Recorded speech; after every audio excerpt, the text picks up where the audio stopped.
sa tuwing bubuksan natin ang ating mga cellphone, nagugulantang tayo ng mga balita tungkol sa pandemic. Higit sa 200 bansa sa buong mundo ang naapektuhan at ang bilang ng kaso ng nahawaan ay patuloy na tumataas kada araw. Maraming lungsod at mga bansa ang nagla-lockdown.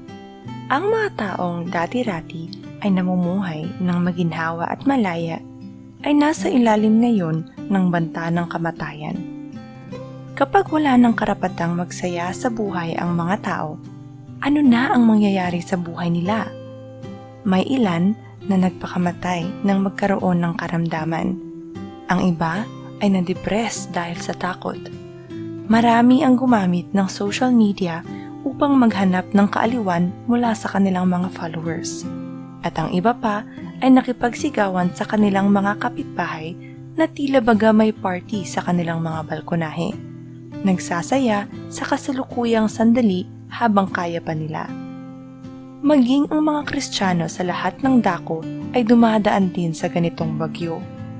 Pero sa pamamagitan ng iba't ibang paraan ng komunikasyon, madalas silang naibabahagi kung paano nila napanaigan ang iba't ibang paghihirap sa pamamagitan ng Diyos. At nakita nga ang himala sa kanilang pang-araw-araw na buhay. Napanaigan ng mga kapatid na may karamdaman ang takot sa pamamagitan ng espiritu ng pananampalataya at kamangha-manghang gumaling sa pamamagitan ng panalangin ng iba. Sa ilalim ng pisikal na limitasyon, ang mga kapatid ay naggrupo-grupo at sinuportahan ang isa't isa sa pamamagitan ng telepono o kaya ay internet. Yaong parehong may pag-ibig at kakayahan ay nagbigay din sa iba ng material na tustos sa napapanahong paraan. Ang magpahinga sa buhay ng Diyos ay kapangyarihan at ang pag-awit ng espiritu ng pananampalataya ay mas mainam kaysa magbuntong hininga. Mahal kong kaibigan, sa mahirap na panahong ito, inaasam-asam mo rin ba ang kapahingahan para sa iyong kaluluwa?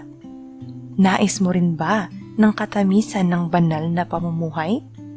Sinasabi ng Biblia, kaya't kung sino man ay nasa loob ni Kristo, siya ay isang bagong nilikha.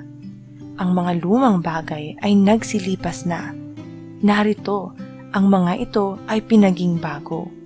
2 Korinto 5:17. Ganito lamang kasimple ito.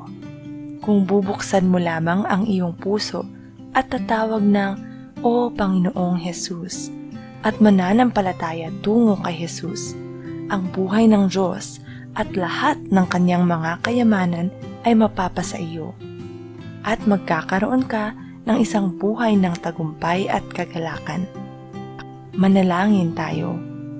Panginoong Jesus, simula sa araw na ito, nais kong mamuhay ng isang pangkristyanong buhay at nais kitang matamasa bilang ang pinakamataas na kagalakan kasama ng mga kapatid.